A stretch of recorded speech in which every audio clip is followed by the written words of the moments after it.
योगेन चित्तस्य पदेन वाचां मलं शरीरस्य च वैद्यकेन योपाकरोतं प्रवरं मुनीनां पतंजलिं प्राञ्जलिरानतोऽस्मि।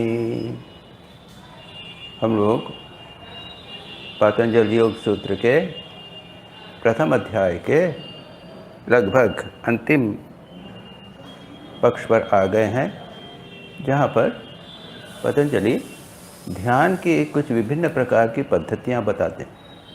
मैंने ये कहा था कि पतंजलि ने ध्यान को तीसरे अध्याय में भी कहा है।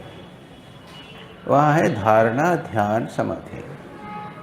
धारणा, कई प्रकार की धारणा होती हैं। अभी हम यहाँ पर देखेंगे बौद्ध धर्म में भी कुछ धारणाएं हैं।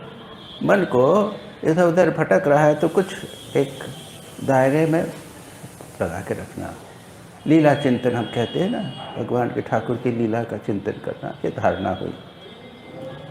मन बिखरा रहे लेकिन फिर भी एक एरिया से ज़्यादा नहीं जा रहे, और अधिकांश हम लोगों का धारणा ही होता है। उसके बाद जब उसमें से एक किसी विषय विशेष पर, श्री रामकृष्ण के केवल रूप पर मन लगा रहे तो वह हो गया ध्यान, और आगे चलकर वह समाधि हो जाता है। यहाँ पर पहले अध्याय में पतंजलि ध्यान की कुछ पद्धतियाँ, अलग अलग टेक्निक्स बता रहे हैं। वहाँ पर तो धारणा, ध्यान, समाधि बस, और 3 को संयम कहेंगे बस। यहाँ पर अलग अलग टेक्निक, अलग अलग प्रकार के ध्यान बताए, वो हमने पिछली बार देखने का प्रयत्न किया था। लेकिन अंत तो अगर हम समराइज करें, सारांश लेवें, तो कहेंगे कि धारणा से प्रारब्ध करते हैं। उसके बाद हम रूप ध्यान पर आते हैं, भगवान ठाकुर के रूप का ध्यान करो। उसके बाद ठाकुर के गुणों का ध्यान करो।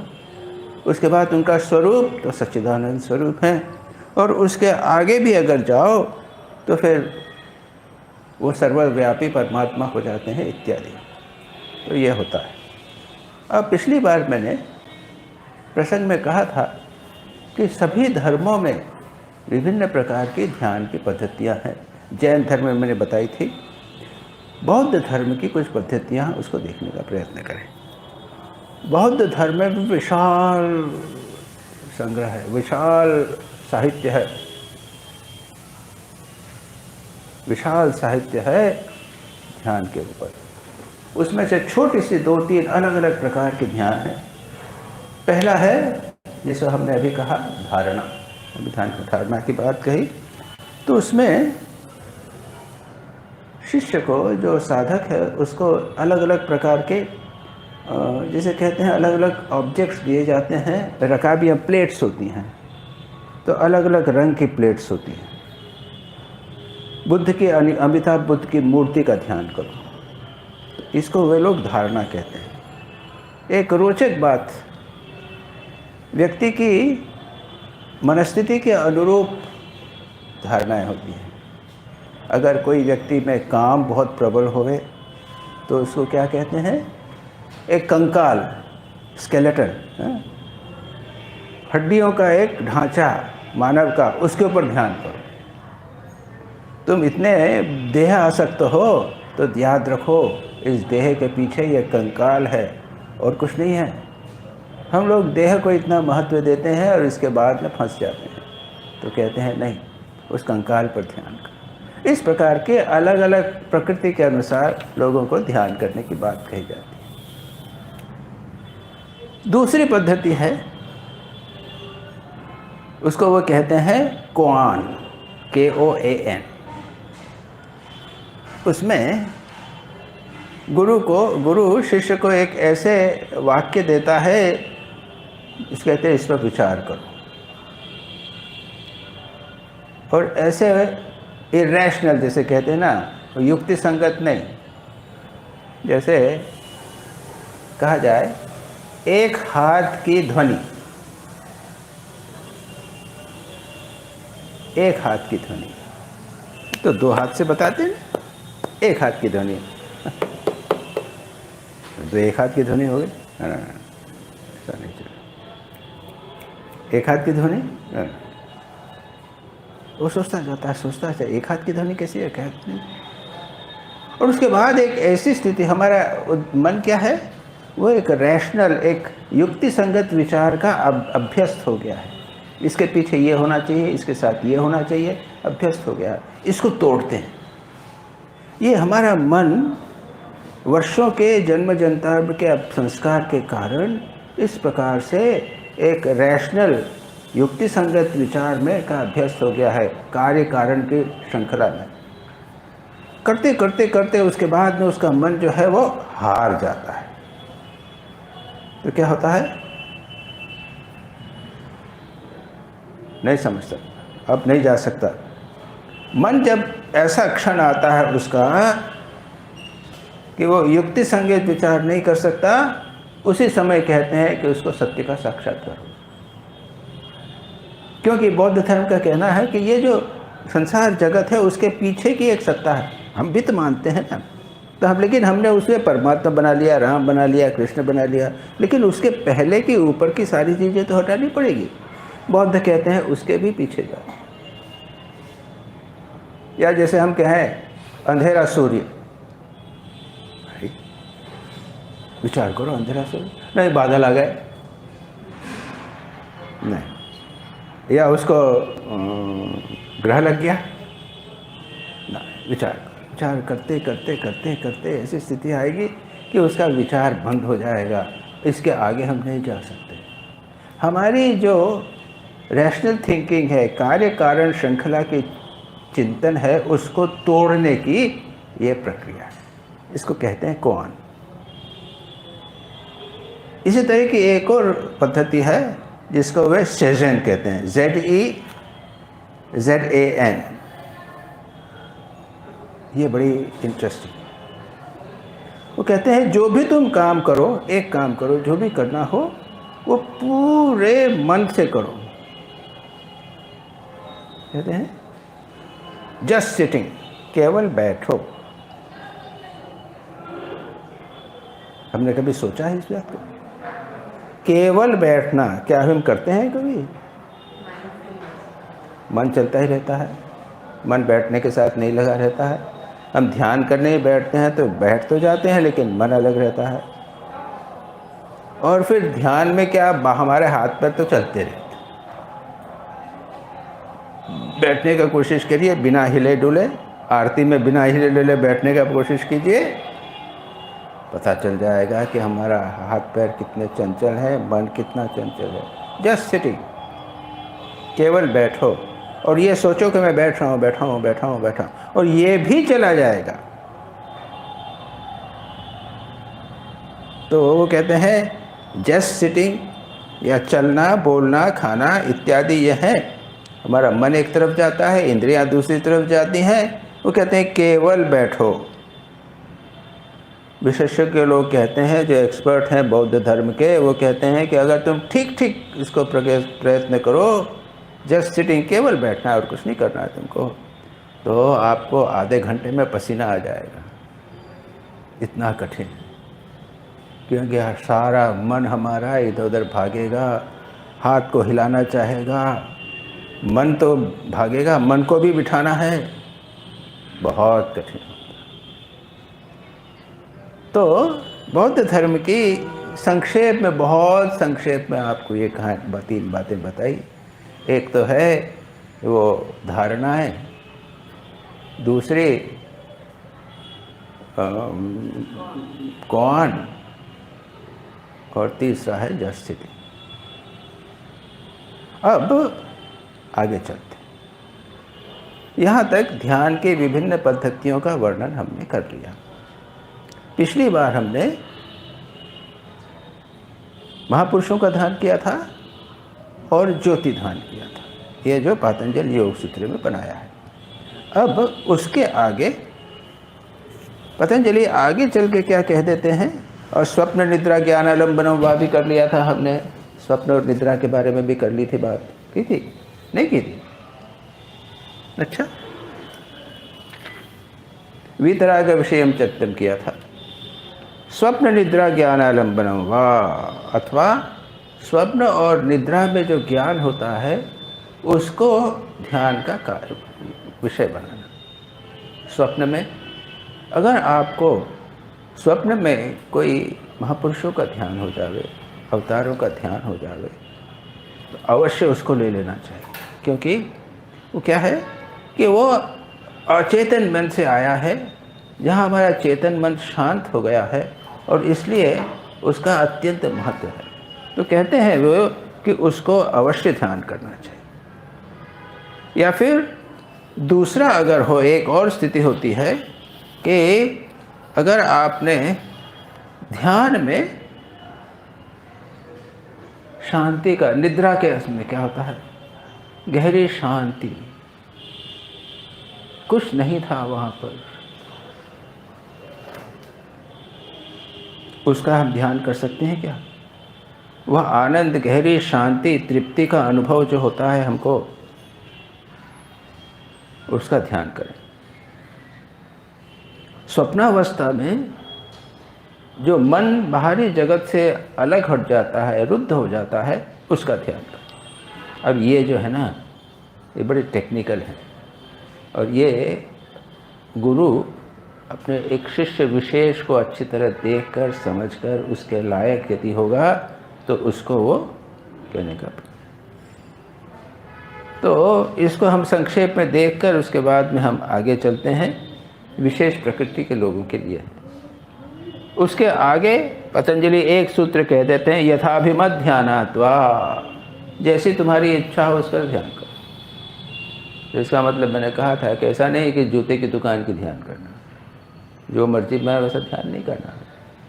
वैसे अनेक प्रकार के ध्यान हैं। पतंजलि स्वयं तृतीय अध्याय में धारणा, ध्यान, समाधि के अनेक विषय देंगे, और उसका ध्यान करने से क्या होता है, इसका ध्यान करने से क्या होता है, क्या ध्यान से क्या होता है, ऐसा सब कहें। तो उसको हम नहीं देखते। अब आज जो मैं विषय लेना चाहता हूँ वह है इस ध्यान का लाभ क्या होता है, व्हाट आर द रिजल्ट्स, उसका फल क्या होता है। अब ध्यान हम जब करेंगे तो क्या होगा। तीसरे अध्याय में तो सिद्धियों की बात है, वो नहीं। प्रथम अध्याय में साधना के 5 फल बताए गए हैं, बहुत महत्वपूर्ण है। पहला हम पहले देख चुके हैं, तद जपः तद अर्थ भावना, भगवान के नाम का जप करने से क्या होता है, ततः प्रत्यक चेतन अधिगमा अंतराय अभाव। प्रत्यक चेतन अंतर्मुखीता होती है, और इसको हम विस्तार से कर चुके हैं। मैं चार्ट बना के बताया था, उसके मैं विस्तार में नहीं जाऊँगा। अंतर्मुखी मन और बहिर्मुखी मन, उनमें क्या अंतर होता है, अंतर्मुखी मन के क्या लाभ होते हैं, वो बिना अंतर्मुखी मन हुए कुछ नहीं हो सकता, इत्यादि। तो वो हम विस्तार से देख चुके हैं। तो कहता है प्रत्यक चेतन अधिगम। 40वां सूत्र कहेगा, परमाणु परम महत्वांतोस्य वशीकार।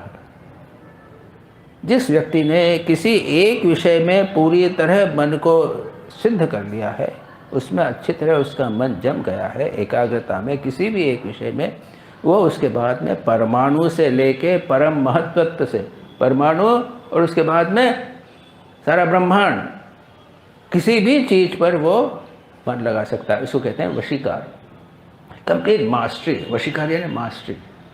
दूसरा है अपने मन के ऊपर पूरी मास्टरी हो गई, पूरा मन उसने वशीकरण कर लिया, दूसरा।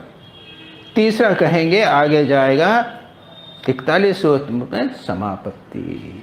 समापत्ति यानी जिस विषय में मन को लगाया उसके साथ मन एक हो गया। समाधि, उसको हम देखेंगे। समाधि, कई प्रकार की समाधियाँ। समापत्ति, जिस विषय में मन को लगाया उसके साथ एकता होना चाहिए, समापत्ति। उसके बाद आगे क्या कहते हैं, उसके बाद और आगे जाके अगले कुछ सूत्रों के बाद वे कहेंगे, और क्या होता है, निर्विचार वैशारद्य अध्यात्म प्रसाद। अध्यात्म प्रसाद, प्रसाद यानी प्रसन्नता, ज्ञान को भी हम देखने का प्रयत्न करेंगे। और आगे 5वां कहते हैं, ऋतम भरा तत्र प्रज्ञा। उसको ज्ञान प्राप्त होता है, प्रज्ञा। प्रज्ञा यानी विशेष ज्ञान, ज्ञान, ज्ञा यानी ज्ञान हुआ, प्रज्ञा, विशेष ज्ञान, इंट्यूटिव नॉलेज प्राप्त होती है। तो ये 5 देखिए कितने महत्वपूर्ण और कितनी अच्छी बात बताई गई। अंतर्मुखी वृत्ति, वशीकार, समापत्ति यानी समाधि, मन की एकाग्रता पूरी कर सकता है, विषय के साथ में लगाया। उसके बाद में है प्रज्ञा और प्रसन्नता। इनको हम एक एक करके देखने का प्रयत्न करते हैं। तो पहले क्या कहा है? परमाणु परम महत्वांतोस्य वशीकारः अस्य, यानी जिस व्यक्ति ने, इसके आगे क्या कहा था? यथाभिमत ध्यानात्, जिस किसी जो भी इच्छा हो जैसे भी प्रकार से ध्यान करे, और ध्यान में अगर कोई एक्सपर्ट हो गया है, एक ही किसी भी विषय में उसने ध्यान कर लिया, उसमें अगर वो जम जावे, एक्सपर्ट हो जाए, तो क्या होगा? परमाणु से लेके परम महत्व तक जो भी वस्तु है सब में वह कंसंट्रेट कर सकेगा।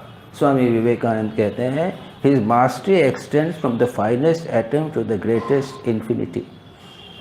उसका जो मास्टरी है, उसने जो वशीकार कहते हैं ना, मास्टरी, प्रभाव, वशीकरण, मन पर ऐसा प्रभाव कि वह परमाणु, एक छोटा सा छोटा परमाणु में पूरे मन को लगा सकता है, और बहुत बड़ी चीज़ पर मन को लगा सकता है, एक माइक पर मन को लगा सकता है, और चित्तवृत्ति निरोध रूप एक वाक्य मैंने बोला उस पर मन को लगा सकता है। श्री रामकृष्ण को देखिए, वो माँ जगदम्बा को ध्यान लगा रहे हैं, उनका साक्षात्कार हो रहा है। और शिव ज्ञान से जीव सेवा, जीवे दया। जीवे दया तो सूक्ष्म वृत्ति तो नहीं, स्थूल तो नहीं है, कुछ एक आइडिया है। तो आइडिया पर, सूक्ष्म विषय के ऊपर मन को लगाकर समाधिस्थ हो गए, और सारे विश्व के लिए एक नया आदर्श दे दिया, जीव पर दया नहीं, दया नहीं, शिव ज्ञान से जीव सेवा। स्वामी विवेकानंद कहते हैं कि मन ऐसा होना चाहिए जैसे मिट्टी का लोंदा, जहाँ लगाओ वहाँ चिपक जाए। मैं मिट्टी का नहीं बोलता, प्लास्टिसिन, प्लास्टिसिन बोलते हैं ना, बच्चे जो बनाते हैं, खिलौने बनाते हैं, प्लास्टिसिन। मिट्टी तो जाके चिपक जाए, प्लास्टिसिन पूरा निकाल लो, निकल जाए, दूसरी जगह लगाओ, निकल जाए, लगा। स्वामी विवेकानंद मन का मन ले लीजिए, ध्यान करने बैठते थे तो ऐसा ध्यान करते थे कि मच्छर सारे शरीर में हो जाए, उनको पता नहीं चलता था। किताब पढ़ रहे हैं तो पूरा मन, इतनी एकाग्रत हो गया मन, किताब पढ़ते पढ़ते पूरी याद हो गई। वही मन जो उन्होंने ध्यान में लगाया था, वो किताब पढ़ने में लग गया। और फिर अमेरिका में बच्चे गोल्फ खेल रहे थे, तो डाल रहे थे, जा ही नहीं रहा था। स्वामी जी हंसने लग गए। उन्होंने कहा कि इतना आसान नहीं, आप करके देखिए। मैंने कहा तो, और फटाफट 12 शॉट उन्होंने लगा दिए। और भी एक है शायद वो, कि कहाँ पे, उन्हीं का ही तो है, अंडा, वो पानी में हाँ, शिकागो में वो अंडे जैसे पानी में तैर रहे थे, और तैरते हुए कि उन्होंने लगाया। तो निशाना लगाना हो, ध्यान करना हो, लेक्चर देना हो, पूरी तरह भूल जाते थे अपने को। तो ये कंप्लीट, स्वामी जी खुद कहते थे कि कंप्लीट परफेक्ट कंट्रोल उन्हें पाई होना चाहिए। तो इसमें कमेंट्री करते हुए किसी ने कहा है कि एक मन के ऊपर कंप्लीट कंट्रोल होना चाहिए, और कॉन्सेंट्रेट ऑन एनीथिंग, और दूसरा है इसकी दूसरी का वो करने का क्या है, एक पावर, योगी का पावर जो है वो अनलिमिटेड हो जाता है। उसकी शक्ति ऐसे हो जाती है कि जिस वस्तु पर चाहे उससे मन को लगाकर वो शक्ति प्राप्त कर सकता है। तो ये एक बहुत महत्वपूर्ण बात है। और हम जो कॉलेज करते थे, सब कभी कभी स्टूडेंट्स को एड्रेस करते हैं, तो हम कहते थे बैठो, ध्यान लगाओ, 15 मिनट किया, उसके बाद कहते थे कि भाई ध्यान में एक किसी चीज़ में तुम ध्यान कर लो, तुम्हारा मन अभी बहुत अच्छा है, तो उसके बाद में जो चाहो तुम कर सको।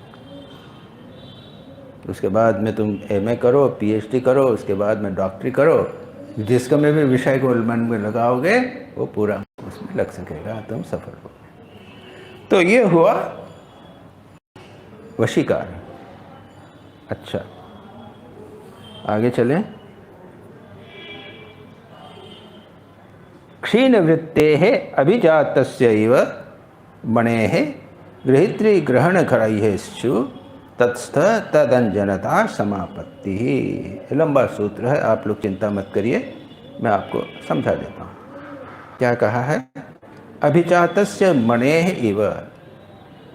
अभिजात मणि किसे कहते हैं? स्फटिक। अब पता नहीं स्फटिक हम लोगों ने किसी ने देखा है कि नहीं देखा है। एक पत्थर, कांच का पत्थर, अभी कभी कभी वो कांच के वो पेपर वेट होते हैं ना, उसके अंदर भी कुछ कुछ डिज़ाइन होती है, लेकिन ऐसा जैसे स्फटिक बोलते हैं, पत्थर है, कांच का पत्थर है, वो बिल्कुल साफ यहाँ से वहाँ तक दिख जाता है, उसको बोलते हैं स्फटिक या अभिजात मणि। उसको कहते हैं कि क्षीण वृत्ति अभिजात मणि, यानी बिल्कुल साफ। अब यहाँ पर भी ये कांच है, लेकिन इसमें ये मार्क लगे हुए हैं। उसके पीछे मैं कुछ देख सकता हूँ, लेकिन ये जो इसके दाग है ना, उसमें डिज़ाइन बनी हुई है, वो बीच में आती है। अब ये स्फटिक ऐसा है, ये कांच, इसके ऊपर रखो तो क्या होगा? उसके नीचे की जो चीज़ है वो वैसी की वैसी दिखेगी। तो यहाँ कहते हैं कि अगर मन एकदम साफ हो जा रहा है, स्फटिक की तरह साफ हो जा रहा है, उसमें दाग भी नहीं रहे, वह अब मन आप जिस चीज़ पर रखो, जैसा मैंने कहा कि स्फटिक को अगर आप इस पर रखो कपड़े पे, तो कपड़ा और स्फटिक एक हो जाएगा। लाल गुलाब पर रखो तो स्फटिक लाल दिखने लग जाएगा, बिल्कुल लाल दिख जाएगा, वैसा ही हो जाएगा। तो स्फटिक और जिसके ऊपर रखा है वो दोनों एक हो जाते हैं। पतंजलि कहते हैं कि जिस योगी का मन शुद्ध हो जाता है, जिसमें जरा सा भी विचार नहीं हुआ, वो जहाँ पर भी रखा जाए उसके साथ तद अंजनता, उसके साथ अंजित हो जाता है।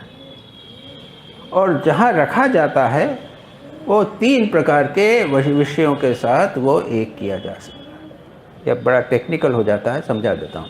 यानी ग्राह्य, ग्रहण और ग्रहित्री। यह है ग्राह्य, यानी मैं ग्रहण कर सकता हूँ, इंद्रियों के माध्यम से जान सकता हूँ, हाथ में ले सकता हूँ, खा सकता हूँ, देख सकता हूँ, ये भी ग्राह्य है। इंद्रियों के माध्यम से बाहरी विषय जो है उसको कहते हैं ग्राह्य। ग्रहण यानी क्या? इंद्रिय और मन। इंद्रिय, मन, और आप कह सकते हो बाह्य विषय जितने हैं ये बाह्य इंद्रिय हुआ, और अंतर इंद्रिय मन। बाहरी इंद्रिय में कर्मेंद्रिय, ज्ञानेंद्रिय, प्राण, और अंतर इंद्रिय में मन, बुद्धि, अहंकार, ये हो गया। और बाहर विषय को हमने कहा था कैसे है? वो 2 प्रकार के हो गए। एक होते हैं भौतिक, गाय है, घड़ा है, ये गिलास है, और सूक्ष्म विषय जैसा अभी हमने कहा जीव दया, एक कंसेप्ट, एक आइडिया। तो ये हुए बाह्य विषय, ये हुए ग्रहण यानी अंदर के विषय, ग्रहण यानी इंद्रियों से, इंद्रिय और मन से संबंधित। और तीसरा है ग्रहित्री, यानी जो ध्यान कर रहा है। इसमें भी 2 कर देते हैं वो लोग। एक तो है अस्मिता, अहंकार, मैं ध्यान कर रहा हूँ, तो इसमें जीव, आत्मा और मेरा अहंकार जो मिक्स हो जाता है। दूसरा है ईश्वर का चिंतन, और तीसरा है मुक्त पुरुष का मन का चिंतन। इस प्रकार से ग्रहित्री जो है वो ऐसे हो जाती है। तो अब ज़्यादा गड़बड़ की बात नहीं है, ये इतने सारे विषयों पर मन को एकाग्र करना है। इनमें से किसी पर भी मन को एकाग्र किया जा सकता है। और इस मन को एकाग्र करने के लिए जैसा अभी कहा है कि वो ऐसा होना चाहिए, मन बिल्कुल साफ मणि के समान होना चाहिए, जिसके साथ विचार करे उसी के साथ में एक हो जाए। माँ शारदा के में जीवन में आता है, ठाकुर के जीवन में आता है। वृंदावन में माँ गई, ठाकुर का ध्यान करते करते क्या हुआ, ठाकुरमय हो गई, हो कि नहीं? मालूम है कि नहीं? याद नहीं? उसके बाद ठाकुर जैसे बात करते हैं वैसे बात कर रही हैं, वो पान खा रही हैं तो वैसे कर रही हैं, हाथ चला रही हैं तो वैसे कर रही हैं, प्रश्नों के उत्तर दिए तो ठाकुर जैसा किया। वो उन्होंने क्या हुआ कि वो ग्राह्य विषय, ठाकुर ग्राह्य विषय सा तद अंजनता उनके साथ एक होकर समापत्ति हो गई थी, समाधि हो गई। अब ये एक संक्षेप में हमने देख लिया है, इसके विस्तार में जाने की ज़रूरत नहीं है। मैं ये सोच रहा था कि कहीं ऐसा हो कि आप लोगों में से कोई समाधि हो जाए तो उनको फिर आपस निकालने बड़ा मुश्किल हो जाएगा। अब इसके अंदर तेज़ी से हम देखते हैं, उसमें अलग अलग क्लासिफिकेशन, अलग अलग प्रकार बताए गए हैं। हम तेज़ी से देखेंगे, उसमें ज़्यादा की ज़रूरत नहीं है। शब्दार्थ ज्ञान विकल्पे संकीर्णा सवितर्का स्मृति परिशुद्धो स्वरूप शून्य एव निर्वितर्का एत्रया सविचारा निर्विचारा सूक्ष्म विषया व्याख्या था सूक्ष्म विषयतम च अलिंग पर्यवसानम। अब कह दिया उन्होंने कि बाहर के जो विषय हैं उन पर जब ध्यान किया जाए और समापत्ति या समाधि हो जावे तो उसको दो प्रकार की होती है, वो होती है सवितर्क और निर्वितर्क। बड़ा मुश्किल है बताने से क्या होगा। जहाँ पर शब्द, अर्थ और ज्ञान ये मिले हों, क्या मतलब? गाय, एक शब्द लिया गाय, गाय से हम क्या समझते हैं? एक चाय पानी वाला दूध देने वाली एक प्राणी, क्या? तो गाय एक शब्द है। अगर किसी ने गाय नहीं देखी और पहली बार सुने तो वो पता नहीं लगेगा क्या है क्या है। उसका अर्थ है, अभी हमने देखा गाय शब्द का अर्थ है।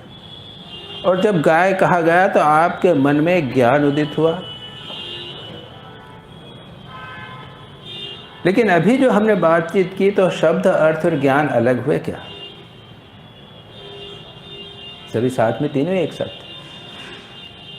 तो सामान्यतः किसी शब्द, अर्थ और ज्ञान तीनों एक साथ रहते हैं।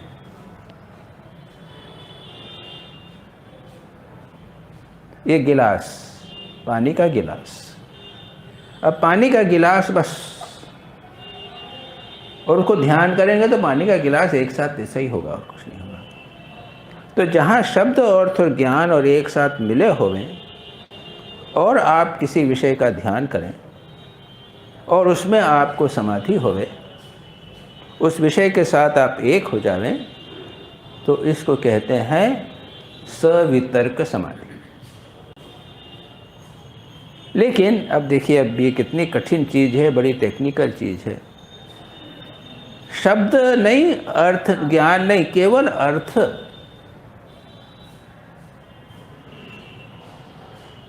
गाय शब्द का केवल अर्थ मात्र रहे और समाधि होवे तो उसको निर्वितर्क समाधि, सवितर्क निर्वितर्क। फिर आगे जो सूत्र में क्या कहा, एक अगला सूत्र है सूक्ष्म विषय। अगर यही बात सूक्ष्म विषय के संबंध में, तो गाय तो स्थूल विषय हुई। कृपा, कृपा तो सूक्ष्म है, उसका अर्थ है, उसका ज्ञान है, वो सब मिले हुए हों तो उसको कहते हैं सविचारा। और कृपा का केवल अर्थ रहे और समाधि होवे तो निर्विचारा, बस, और कुछ नहीं किया। अगले सूत्र में कहते हैं सूक्ष्म विषयत्वम च अलिंग पर्यवसानम। और सूक्ष्म विषय यानी क्या? स्थूल विषय तो समझ ले, सूक्ष्म विषय यानी क्या? मन है, बुद्धि है, अहंकार है। और कब तक? अलिंग यानी प्रकृति। प्रकृति उसमें टेक्निकल है, वो प्रकृति के अंत में और कुछ नहीं है।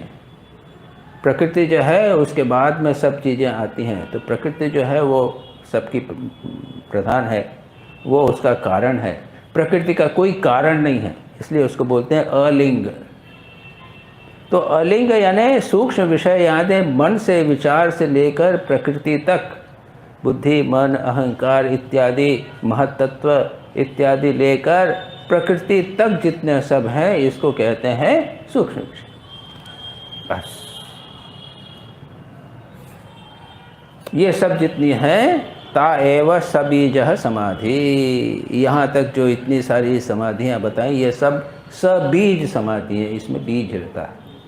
समझ गए? बीज यानी ऑब्जेक्ट है, कोई है और निर्बीज नहीं होती। निर्बीज समाधि होगी तो निर्विकल्प समाधि हो जाएगी, वहाँ पे कुछ नहीं रहेगा। उन सभी में समाधि हुई, मेरे एक ऑब्जेक्ट है, एक बीज है, उसके ऊपर मन लगाते हैं तो वो समाधि हो जाती है, लेकिन उसे बना है। इसके बाद में निर्विचार वैशारद्ये अध्यात्म प्रसाद, जो मैं कह रहा था, निर्विचार समाधि के प्राप्त होने पर क्या होता है? अध्यात्म प्रसाद प्रसन्नता। और ये सब हम चाहते हैं।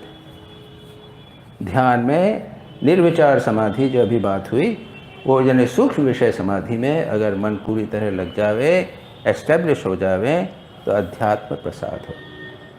प्रसाद की बात एक और हुई थी, ये यहाँ पर प्रसाद की बात है। जब करते हैं तद जपः तदर्थ भावनम, और से ततः प्रत्यक्ष चेतन अधिगमो अंतराय अभावश्च।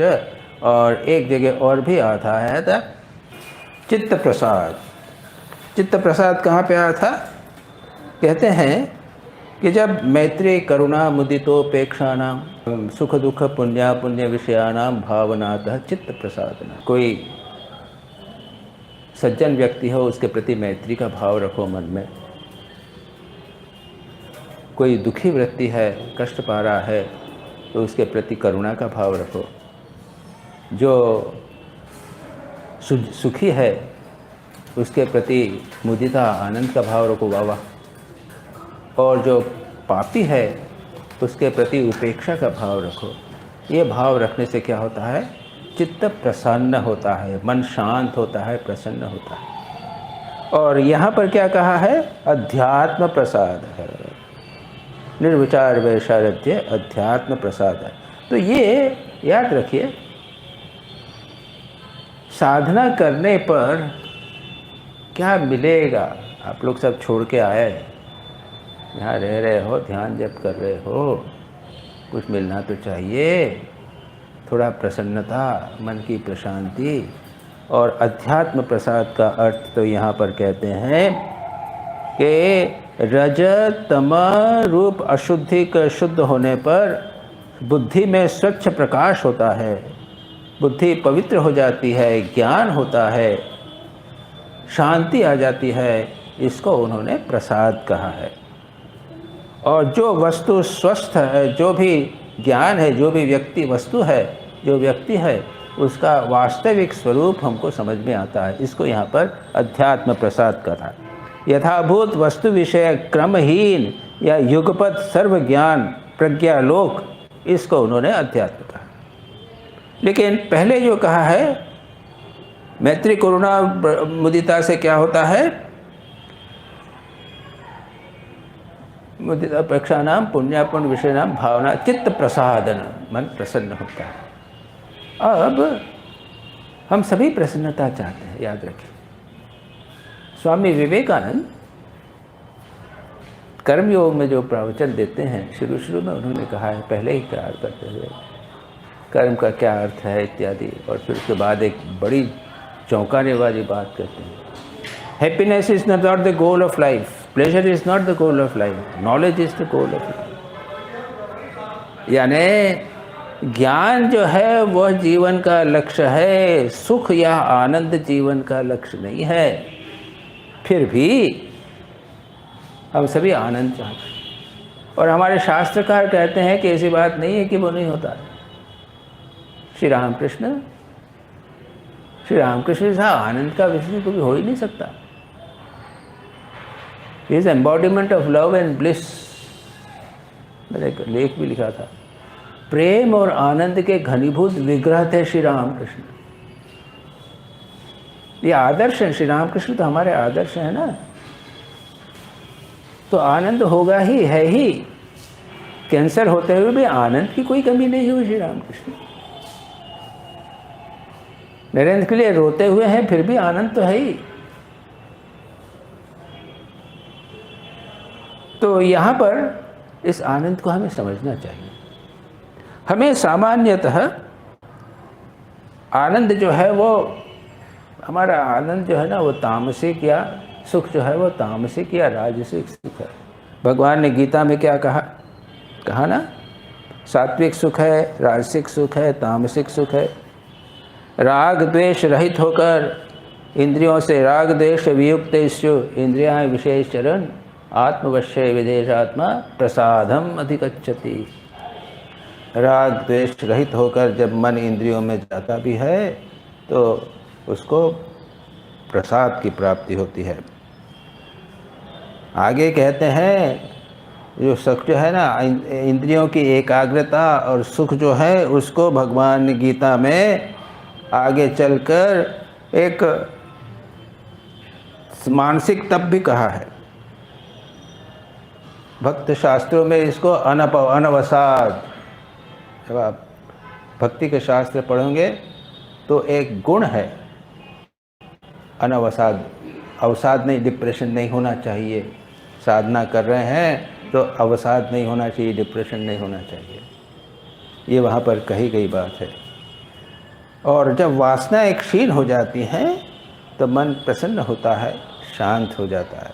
ये मत समझिए कि वासनाएं की को भोग करने से सुख मिलेगा, वो कुछ नहीं है। वो जो परिणाम है दुखमिव, है ना। भगवान गीता में जो कहते हैं कि ये जो विषयों के संयोग से सुख होता है वो परिणाम में दुखदायक होता है। और निद्रा आलस्य का सुख भी जो है उसको भी सुख नहीं मानते, वो प्रमाद की श्रेणी में आ जाता है, बंधन का ही कारण हो जाता है। तो इसलिए आनंद को हमें अच्छी तरह समझना चाहिए। और इस संबंध में एक विषय आ गया है, क्रिश्चियन लिटरेचर में बड़ा अच्छा एक प्रसंग आता है। वो है, आपने नाम सुना होगा जिन लोगों ने थोड़ा बहुत क्रिश्चियन, उसमें सेंट फ्रांसिस ऑफ असिसी हैं, Avila Teresa, Saint Teresa of Avila. Saint Teresa of Avila की बहुत अच्छी अच्छी पुस्तकें हैं। उनके राइटिंग्स जो हैं बहुत अच्छी अच्छी राइटिंग्स। और कभी मौका मिले, किसी को मिले तो आप लोग उसको देखिएगा, अपने अपने ढंग की हैं। तो उन्होंने कहा है कि अध्यात्म प्रसाद जो है उसकी बात, प्रशांतियों का वर्णन उन्होंने 7 प्रकार की प्रशांति, मन 7 प्रकार से प्रसन्न हो सकता है, शांत हो सकता है। और ये जो शांतियाँ हैं जो अध्यात्म प्रसाद से भिन्न हैं, यानी अभी जो अध्यात्म प्रसाद की बात कर रहे हैं ना, वो तो है मन के प्राण शांत होने पर बिल्कुल इंद्र विषयों का से लेश मात्र नहीं लगे, ध्यान से जो शांति मिलती है उसे अविला बोलती हैं उसके बारे में। लेकिन कभी कभी अलग अलग प्रकार की शांति मन में मिलती है। और अनएक्सपीरियंस पर्सन जो साधक है वो अगर वो स्टिल नहीं हुआ, समझदार नहीं हुआ तो उसमें फंस जाएगा। जैसे वो कहते हैं शरीर अच्छा है, एक साधक है, हेल्थ अच्छा है, आज मौसम भी साफ़ हो गया है, पेट हल्का है, आज मेरे को बड़ा अच्छा लग रहा है, उसको इम्पोर्टेंस दे दिया। तो कई बार इस प्रकार का होता है, मन भी प्रसन्न हो जाता है। अच्छा, संसारी लोगों को बैंक बैलेंस ठीक है, कोई दिक्कत नहीं है, पैसा अपने पास है, सब कुछ है, और शरीर भी ठीक है, सब ठीक ठाक चल रहा है, बहुत प्रसन्न होता है। फिर तीसरा क्या है, कुछ लोग पैसे की नहीं लेकिन प्रतिष्ठा मिल जावे, नाम मिल जावे, एक थोड़ा सा लोग मेरे को मान दे देवे, कोई एक बोर्ड लगा देवे, प्रतिष्ठा मिल जावे, तो लोग प्रसन्न हो जाते हैं, शांत प्रसन्न हो जाते हैं। अच्छा, फिर यानी वो साधक में भी अगर ऐसा होए तो वो साधक समझता है कि ये वास्तविक प्रसन्नता है, ऐसा नहीं। अच्छा,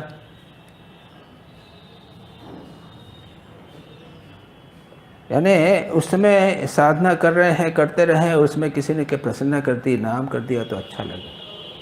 उसमें ये है कि मैं भगवान का दर्शन करके ध्यान हो रहा है, ये नहीं, उससे कंफ्यूजन हो जाता है। कभी कभी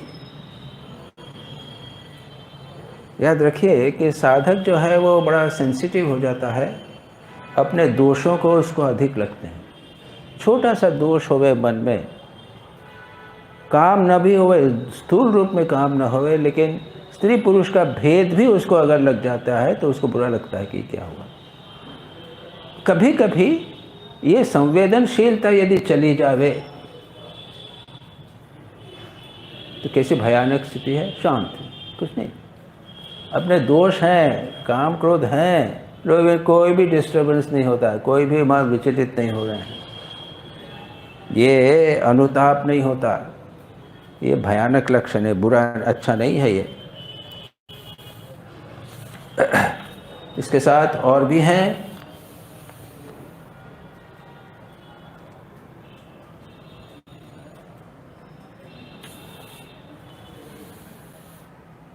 अभी जैसा मैंने कहा, कुछ लोग जो हैं वो स्तुति नाम यश नहीं चाहते, साधक हैं, नाम यश नहीं चाहते, मुझे माने न माने कोई बात नहीं, लेकिन अपना सिद्धांत मैं जो कह रहा हूँ वो ठीक है, उसको मानना पड़ेगा।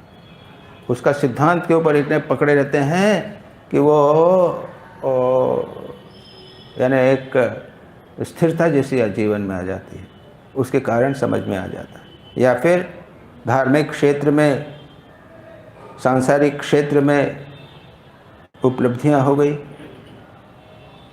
आर्टिकल लिख दिए, किताबें छप गई, अपना यूट्यूब में आ गया, तो इस प्रकार की थोड़ी थोड़ी प्रशांतियाँ जीवन में आती हैं। ये सब जो है वो ठीक नहीं है, ये बंधन का कारण होती हैं। तो टेरेसा ने इस प्रकार की बातें बताई हैं कि साधक को इन वस्तुओं से दूर रहना चाहिए, समझना चाहिए। तो ये हुआ, प्रसाद की बात हो गई। अब और एक बात है, जैसा मैंने कहा, अध्यात्म प्रसाद हो गया और होगा अंत में है ऋतम भरा प्रज्ञा। ऋतम भरा प्रज्ञा, प्रज्ञा यानी नॉलेज, इंट्यूशन बोलते हैं, कभी कभी उसको बोलते हैं ना इंट्यूशन। तो जानवरों में इंट्यूशन होता है, कहाँ जाना कहाँ नहीं जाना, किसके पास जाना किसके पास नहीं जाना, वो सब पहचान जाते हैं। और पहले अगर मैंने तो ये भी सुना है कि जो पक्षी है ना, तो अगर तूफ़ान आने वाला हो तो 7 दिन पहले उनको पता चल जाता है। तो ये उनकी प्रकृति में होता है। एक फिल्म देखी थी, वो द लॉन्गेस्ट डे करके था, उसमें जब एलाइड फोर्सेस ने फ्रांस के ऊपर आक्रमण किया था, जर्मनी ने फ्रांस को ले लिया था, तो उसका वर्णन था कि वो सब बताया है कि लाइन में है और एक कुत्ता, जर्मन ऑफिसर अपने एल्सेशन कुत्ते को लेके कर रहा है, कुत्ता एल्सेशन भाग गया। तो कुत्ता तो भागता नहीं, अपने मालिक को छोड़ के भाग गया। अरे बुला रहे हैं, कुत्ते को पता चल गया कि अभी अटैक होने वाला है, अभी आक्रमण होने वाला है। और 10 मिनट बाद में उधर से बमकारी होने लगी, कुत्ते को अभी पता चल गया, वो तेज़ी से वहाँ पे भाग गया। तो ये तो हुआ है जानवरों के अंदर। मानवों में यहाँ पर जो बात कहते हैं ऋतम भरा प्रज्ञा, वो है कि